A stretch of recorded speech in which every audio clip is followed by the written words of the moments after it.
حول ولا قوة إلا بالله العلي العظيم.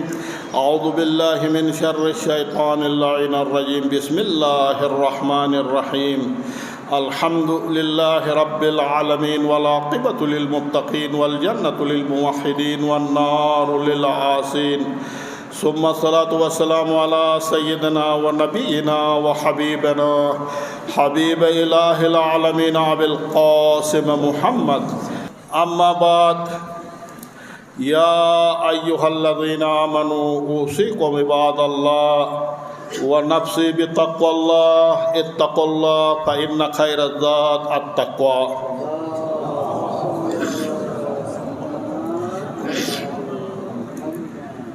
میرے محترم مومنین، بار دیگر سب سے پہلے اپنے آپ سے، پھر آپ بہترین متقی پرہیزگار مومنین سے تقوی الہی کی سفارش و گزارش کی جاتی ہے.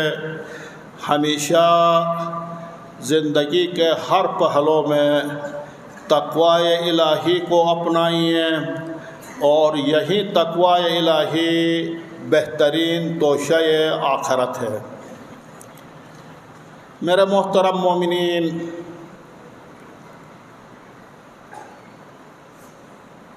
گزشتہ ہفتہ میں جس قسم کے حالات، فسادات رونما ہوئے وہ آپ کے علم میں ہیں، آپ کے سامنے ہیں. یقیناً ان تمام حالات میں اس علاقہ کے ریاست، حکومت، خواہ سول انتظامیہ ہو یا عسکری قیادت ہو، انہوں نے انتہا کمزوری دکھایا اور بے بس نظر آئے. یقیناً یہ کمزوری، یہ بے بسی کوئی حقیقی نہیں تھی. یہ کوئی واقعی زمینی حقائق کے مطابق کوئی بے بسی یا کمزوری نہیں تھی. یہ کمزوری جو دکھایا گیا یا بے بس نظر آئے، یہ جان بوجھ کر عمدن ہی ایسا کیا گیا. کیوں؟ اس لیے اب ابتدا میں ابھی تک خون نہ گرا ہو، ابھی تک عداوتیں نہ بڑھی ہو، ابھی تک نفرتیں نہ پھیلی ہو، اس وقت جنگ کو روکنا، فساد کو روکنا، فتنہ کو روکنا آسان ہے. خون گرنے کے بعد، نفرتیں پھیلنے کے بعد پھر مشکل ہو جاتا. ایک ہفتہ کے بعد آپ ادھر کے ذمہ دار افراد جنگ روک سکتے ہیں، لیکن ابتدا میں کیسا نہیں روکا؟ کیوں نہیں روکا؟ یہ آپ کا ہی مسلط کردہ جنگ تھی، یہ آپ کا ایجاد کردہ جنگ تھا، اور آپ نے ایک منصوبہ کے تحت، ایک سازش کے تحت، اور ایک جگہ پر جنگ پھیلی. آپ نے ادھر کے ذمہ دار افراد نے پورا کرم میں اس جنگ کو تم نے خود پھیلایا. اور یقیناً ان کے کنٹرول نہ کرنے کی وجہ سے دونوں طرف خون گرا، مالی نقصان ہوا، جانی نقصان ہوا، اور اس کا حساب تمام تر، اس کا حساب ادھر کے ذمہ دار افراد، ریاست اور حکومت کے گردن پر ہے. ان کو دنیا میں بھی اس کا حساب چکانا پڑے گا، قبر میں بھی اور قیامت میں بھی، آخرت میں بھی. لیکن ان کے لیے اس کا حساب دینا قبر میں حساب دینا، قیامت میں حساب دینا مشکل ہوگا۔ اس لیے انہوں نے خون گرایا، خود اس خون کا یہ ذمہ دار ہے، خود انہوں نے فتنہ برپا کیا، خود انہوں نے جنگ کو تسلط کیا، خود انہوں نے اس علاقہ کو جنگ میں دھکیل دیا۔ اس کا حساب دینا مشکل ہے۔ اور ایک عجیب معاملہ ہے ہمارا ملک میں، حکومتیں پوری دنیا میں حکومتیں چاہتی ہیں عوام سے امن کے لیے خطرہ ہوتا، عوام سے امن کے لیے خطرہ ہوتا، عوام آپس میں لڑتے جھگڑتے ہیں، امن کے لیے خطرہ ہوتا۔ پوری دنیا میں حکومتیں عوام سے چاہتی کہ امن کو قائم کرو، لیکن ادھر برعکس ہے، ادھر عوام چاہتے ہیں کہ حکومت سے امن کو قائم کرو، حکومت سے، ریاست سے، ادھر کے ذمہ دار افراد سے امن کے لیے خطرہ ہے، جس کی وجہ سے ہمارے نوجوان سمجھ گئے تھے یہ جو کچھ فسادات ہو رہے ہیں، یہ جو کچھ خون گر رہا ہے، یہ نہ سنیوں کا کام ہے نہ شیعوں کا کام ہے، یہ ادھر کے ذمہ دار افراد کا کام ہے، جس کی وجہ سے ہمارے جوانوں نے امن کی ریلیاں نکال کر آپ سے، ادھر کے ذمہ دار افراد سے امن کا بھیک مانگتا رہا، لیکن پھر بھی تم نے امن کو برباد کر دیا۔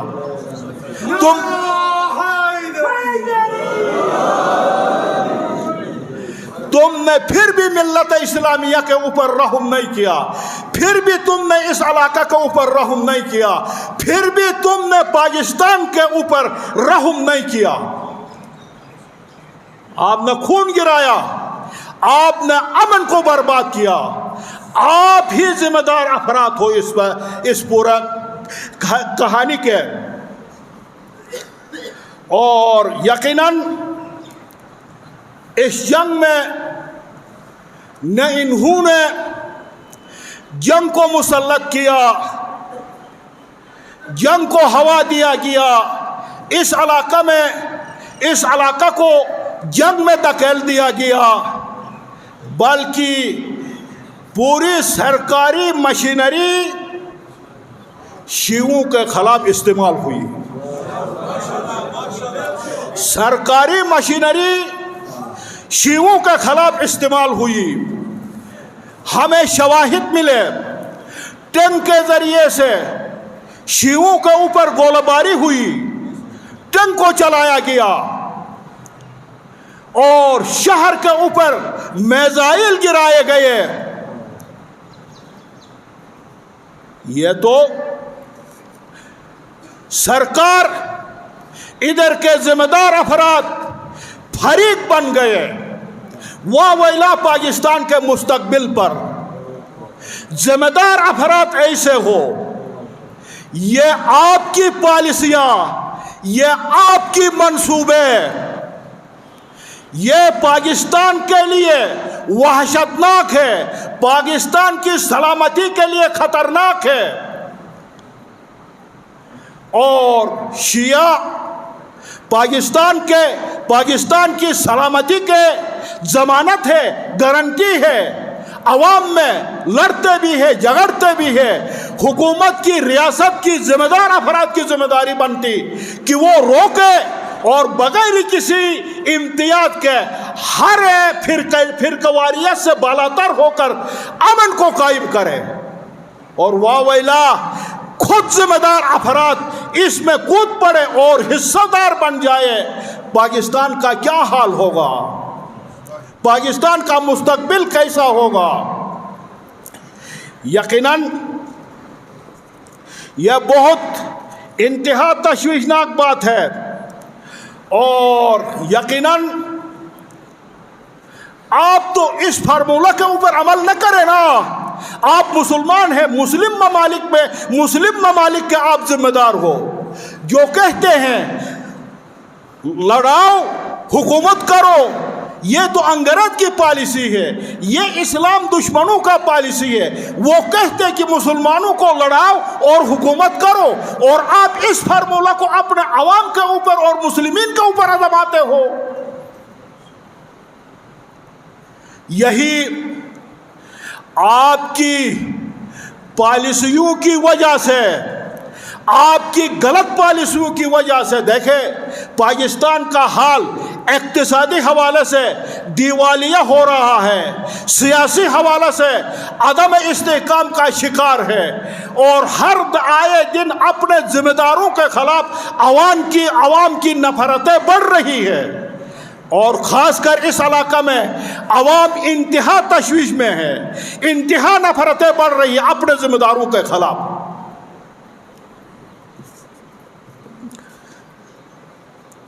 یقیناً ایسی پالیسیاں عوام کو آپس میں لڑاؤ، حکومت کرو، ایسی پالیسی، ایسا نظریہ، ایسا منصوبہ آپ کے ادھر کے جو ذمہ دار افراد ہیں آپ کے مفادات میں ہو سکتا ہے، لیکن یہ پاکستان کے مفاد میں نہیں ہے، یہ ملت اسلامیہ کے مفاد میں نہیں ہے، یہ اس علاقہ کے مفاد میں نہیں ہے۔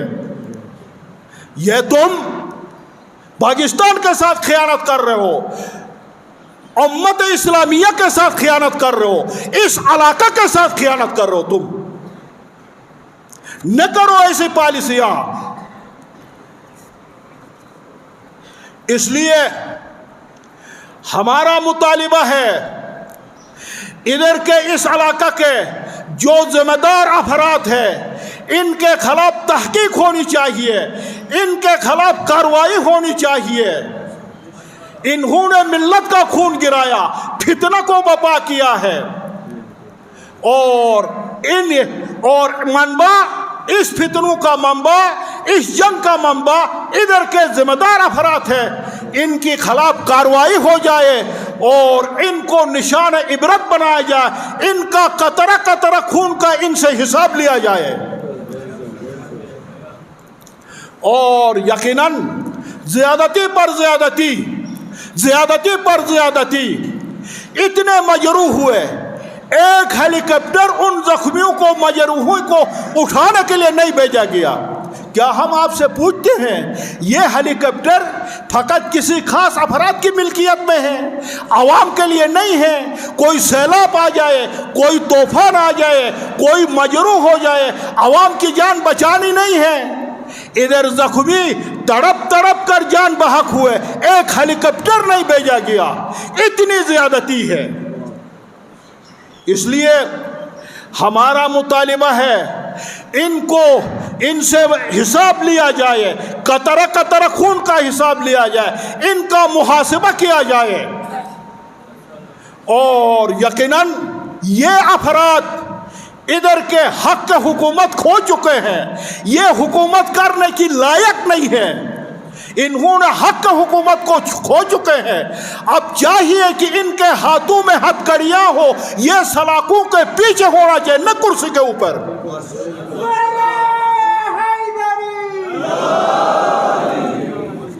یزیدیہ، حسینیہ،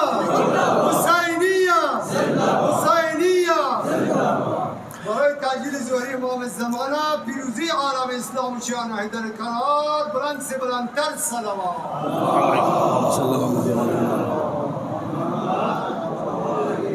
اور ہم اس نماز جمعہ سے صاف بتا رہے ہیں یہ جو کچھ ہوا ادھر کے ذمہ دار افراد اس کے ذمہ دار ہیں، انہوں نے اس جنگ کو مسلط کیا، انہوں نے ایجاد کیا، فتنہ انہوں نے بپا کیا، اور اس لیے ان کا محاسبہ ہونا چاہیے۔ دیکھیں میرے محترم مسلمین مومنین، ہر آئے دن اسرائیل اپنی جنایات، وحشت، قتل و غارت گری، نسل کشی کرتا جا رہا، اور ہر حد کو پار کیا ہے۔ آپ کے علم ہے 40,000 کے قریب بندے شہید کیا گیا ہے، اور 10,000 ملبے کے تلے ابھی تک دبے ہیں، نکالے نہیں گئے ہیں، اور اتنا ہی لاپتہ ہے، قریب لاکھ زخمی و مجروح ہے فلسطین میں۔ اسرائیل ہر حد کو پار کیا ہے، اور ہمارے حکمران ملت اسلامیہ کو مضبوط کر کے اس اسرائیل کے خلاف راست اقدام اٹھاتے لیکن اپنے عوام کو لڑا رہے، ملک کو کمزور کر رہے، ملت اسلامیہ کو کمزور کر رہے۔ گزشتہ کل تہران میں حماس کے سربراہ اسماعیل ہنیہ کو شہید کر دیا گیا اور ملت اسلامیہ کے دلوں کو داغدار کر دیا۔ اتنے آگے بڑھ گیا اسرائیل، لیکن ان کے خلاف ہمارے حکمران کوئی کام نہیں کرتے، بس آپس میں جناب لڑاؤ۔ خدا را پاکستان کے اوپر رحم کرو، ملت اسلامیہ کے اوپر رحم کرو اور اس علاقہ کے اوپر رحم کرو۔ خداوندہ پاکستان کی محافظت فرما، پروردگارہ ہمارے مجروحین کو شفائے کامل و عاجل عنایت فرما، پروردگارہ شہداء کو شہدائے کربلا کے ساتھ محشور فرما، پروردگارہ اس جمع پر حاضرین پر اپنی رحمت برکت نعمت شامل حال فرما، پروردگارہ بحق انوار طیبہ شہردہ معصومین تمام مومنین کے صدقات ندورات خیرات کو اپنے درگاہ میں قبول و مقبول فرما، پروردگارہ باہر